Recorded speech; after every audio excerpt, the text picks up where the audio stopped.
हमारे भारतीय हथियारों ने, ब्रह्मोस मिसाइल ने दुश्मन के घर में घुसकर तबाही मचाई। दुश्मन कहीं भी हो, भौंक दिया जाएगा। एक समय जहां से पारंपरिक उद्योग पलायन कर रहे थे, वहां अब डिफेंस सेक्टर की बड़ी कंपनियां आ रही है। अगर मैं सीधी कानपुरिया में कहूं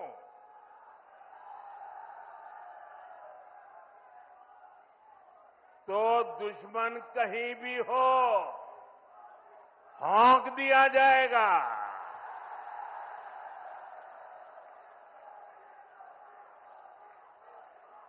साथियों, ऑपरेशन सिंदूर में दुनिया ने भारत के स्वदेशी हथियारों और मेक इन इंडिया की ताकत भी देखी है।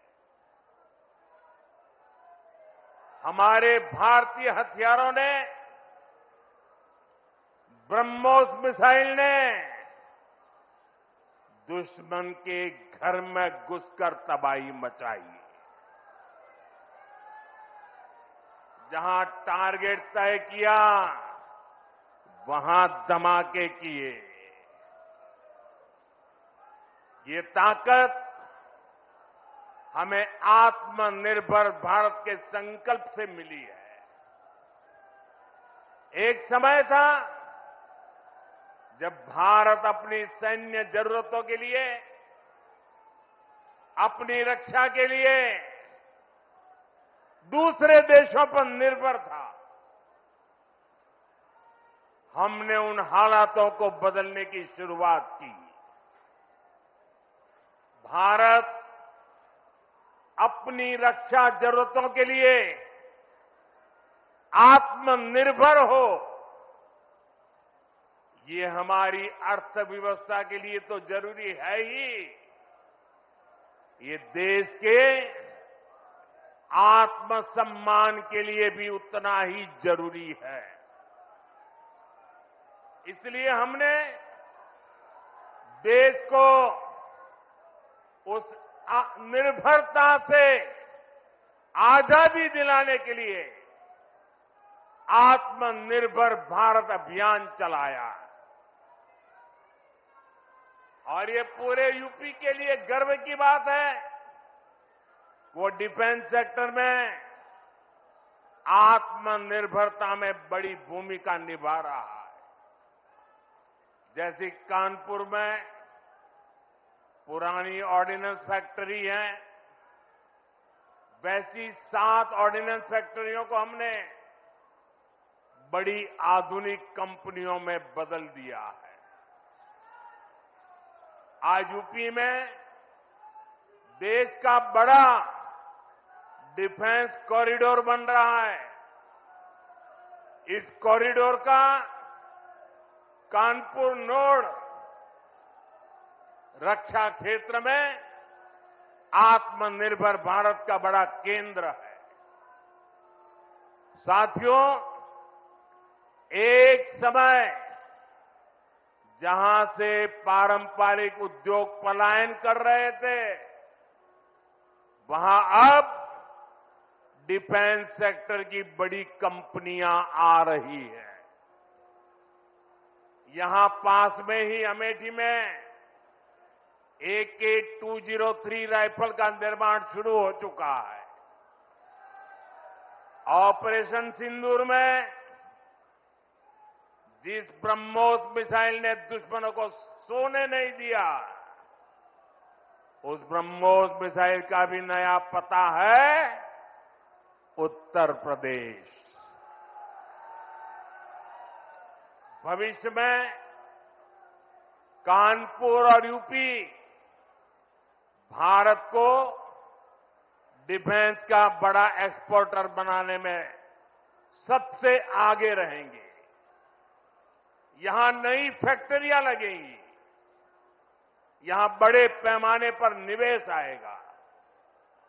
यहां के हजारों युवाओं को रोजगार के अच्छे अवसर मिलेंगे। साथियों, यूपी और कानपुर को विकास की नई ऊंचाई पर लेकर जाना, ये डबल इंजन सरकार की पहली प्राथमिकता है।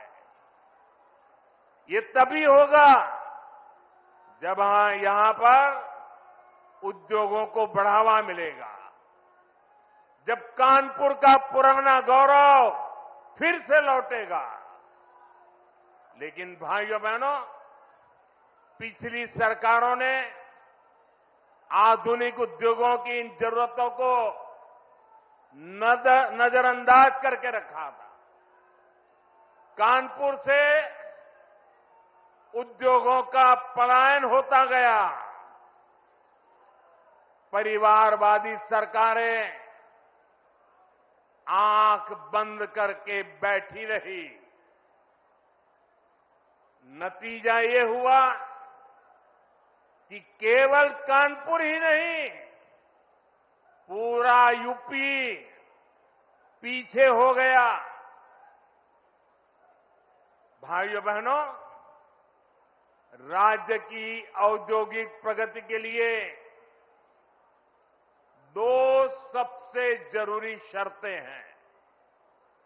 पहली, ऊर्जा क्षेत्र में आत्मनिर्भरता, यानी बिजली सप्लाई, और दूसरी इंफ्रास्ट्रक्चर और कनेक्टिविटी। आज यहां 660 मेगावाट के पनकी पावर प्लांट, 660 मेगावाट के नेवेली पावर प्लांट, 1320 मेगावाट के जवाहरपुर पावर प्लांट, 660 मेगावाट के ओबरासी पावर प्लांट, 660 मेगावाट के खुर्जा पावर प्लांट का लोकार्पण हुआ है।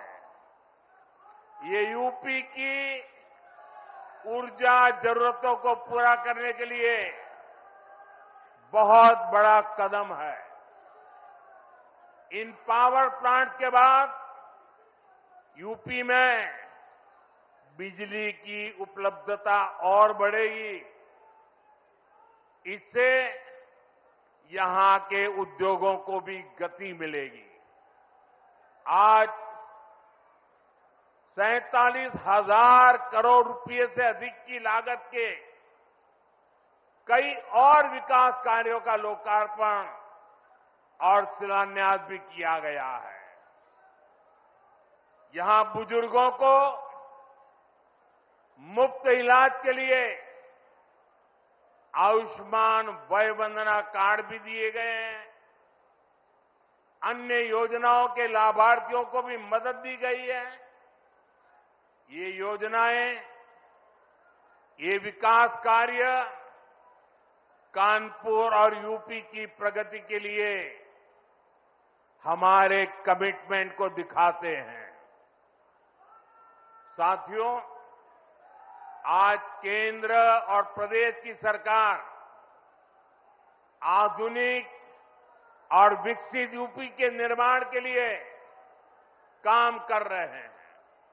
इसी का परिणाम है जो इंफ्रास्ट्रक्चर, जो सुविधाएं, जो संसाधन बड़ी बड़ी मेट्रो सिटीज में होती है, वो सब अब अपने कानपुर में भी दिखने लगी है। कुछ साल पहले हमारी सरकार ने कानपुर को पहली मेट्रो की सौगात दी थी।